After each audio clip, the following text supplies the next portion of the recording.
안녕하십니까. 맨눈으로 세상의 흐름을 읽어드리는 Y타임스 정세 분석의 주북일입니다.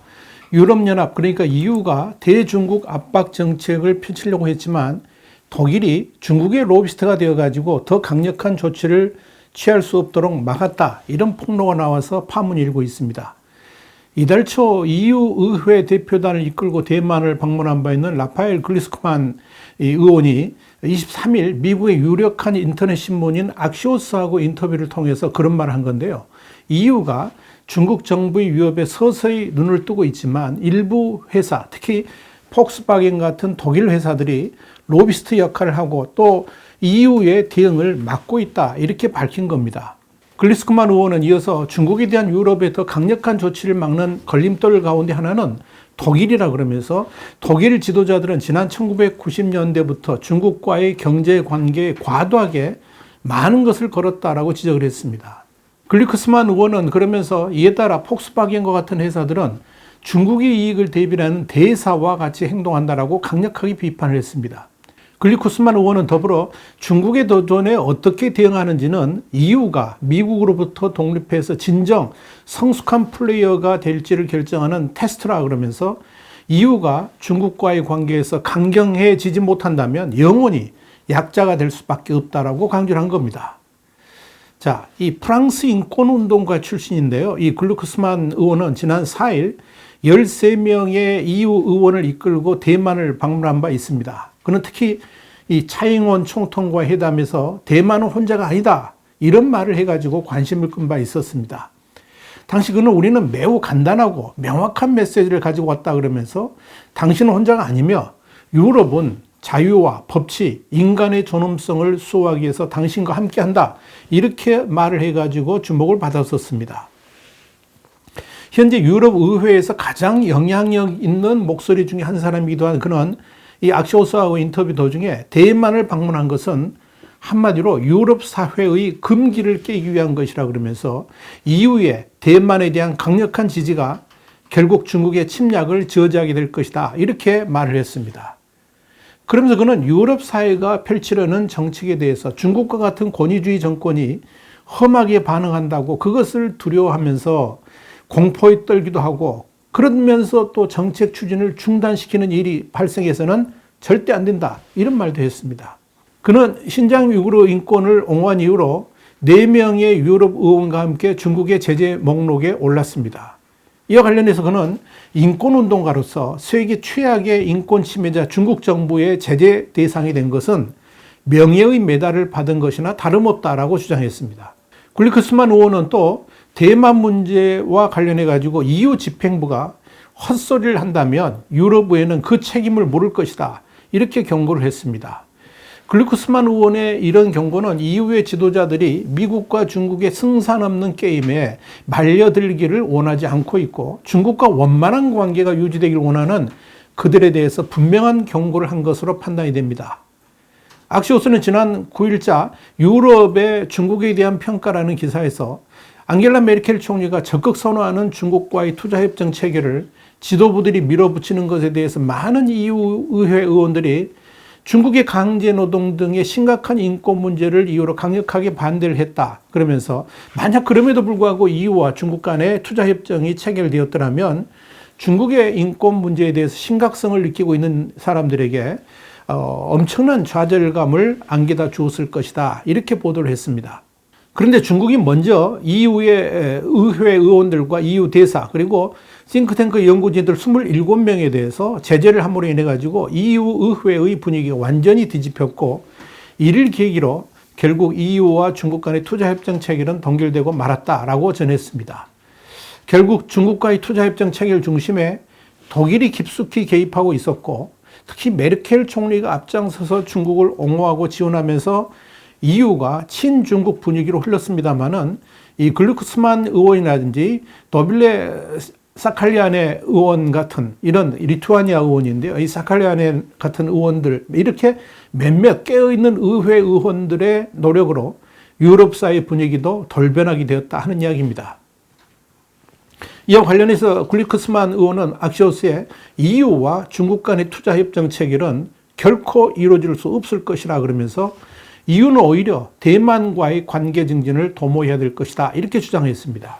또한 리투아니아의 더빌레 스칼리아니 의원도 악시오스와 인터뷰에서 아마 수십 년 만에 처음으로 유럽연합이 점점 더 중화인민공화국, 그러니까 중국이 얼마나 위험한지 이해하기 시작했다라고 생각한다 이렇게 말을 했습니다.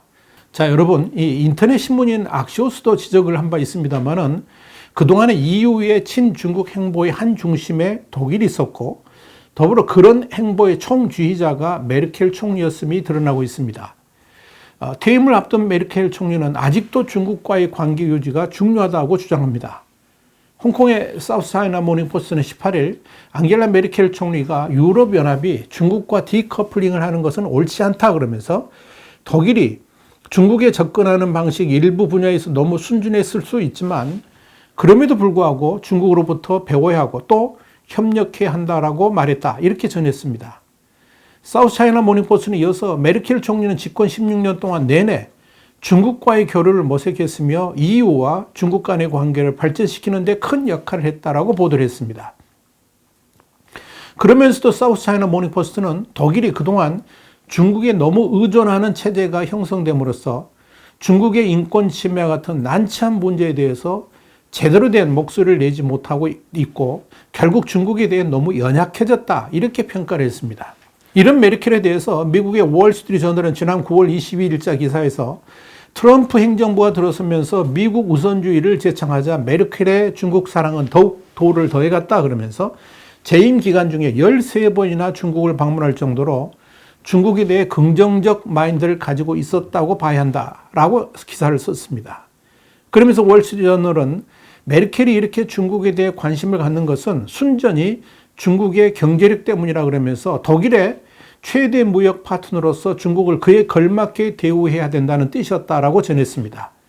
자, 이런 보도들에서 알 수 있는 바와 같이 중국은 이 독일의 메르켈이 있었기 때문에 EU하고 깊은 관계를 맺을 수가 있었고 그로 인해서 투자협정 체결 직전까지 갔던 겁니다.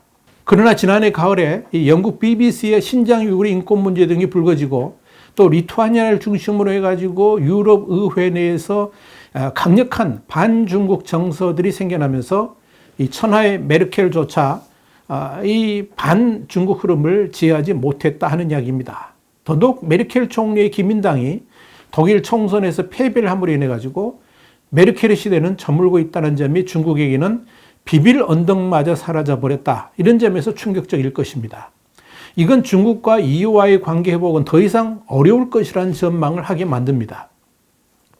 특히 차기 정부 구성을 위한 협상이 진행 중인 독일의 집권 연립정당에 녹색당이 참여를 함으로 인해 가지고 독일이 중국에 대해 보다 강경해질 수밖에 없을 것으로 판단됩니다. 로디움 그룹의 유럽 중국 전문가인 노아 바킨도 이 메르켈 총리의 정당인 기민당이 야당이 됨으로 인해서 새롭게 집권하게 될 정당의 일원인 녹색당과 자유민주당이 대중국 정책을 강경하고도 아주 원칙적인 목소리를 내게 될 것이다. 이렇게 진단을 했습니다.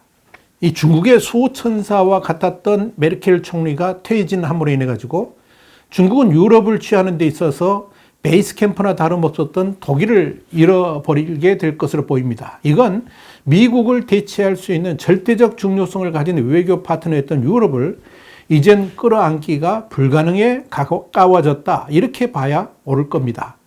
이미 EU가 결정적으로 중국에 손을 잡는 계기가 될 것으로 보였던 이런 유럽연합과의 투자협정, CAI라고 그러죠. 이 투자협정 체결이 전면 동결된 상황에서 이를 다시 살리려면 독일의 메르켈 리더십이 절실한데 이젠 그런 꿈마저도 완전히 사라져버렸다는 겁니다. 그런 의미에서 지난해 말에 유럽연합과의 투자협정이 성사됐을 때 이제 체결하기로 약속이 됐을 때 하는 말입니다. 시진핑 주석이 뭐라 그랬냐면 이걸 국제정치 분야에서의 엄청난 승리라고 그랬습니다. 그러면서 단순한 경제적 이익보다 더 큰 전략적 의미를 갖는다라고 말을 한 바 있었는데 이제 그 큰 소리가 역전됐죠. 결국 국제정치에서의 큰 패배로 유럽이 다가오게 되었다. 이렇게 보시면 되겠습니다. 유럽사의 흐름이 중국에 대해 비판적으로 흘러간다는 것은 이미 여기저기서 표출되고 있습니다. 지난 10월 18일에는 옌스 스톨텐버그 북대서양조약교, 그러니까 나토 사무총장이 중국의 안보 위협에 맞서는 것이 나토의 주요 미래 전략이라고 선언을 해서 중국에 충격을 안겨다 줬죠. 1949년 설립 후에 줄곧 러시아의 견제에 집중했던 나토가 이제는 중국을 새 견제 대상에 포함시킬 뜻을 분명히 한 겁니다.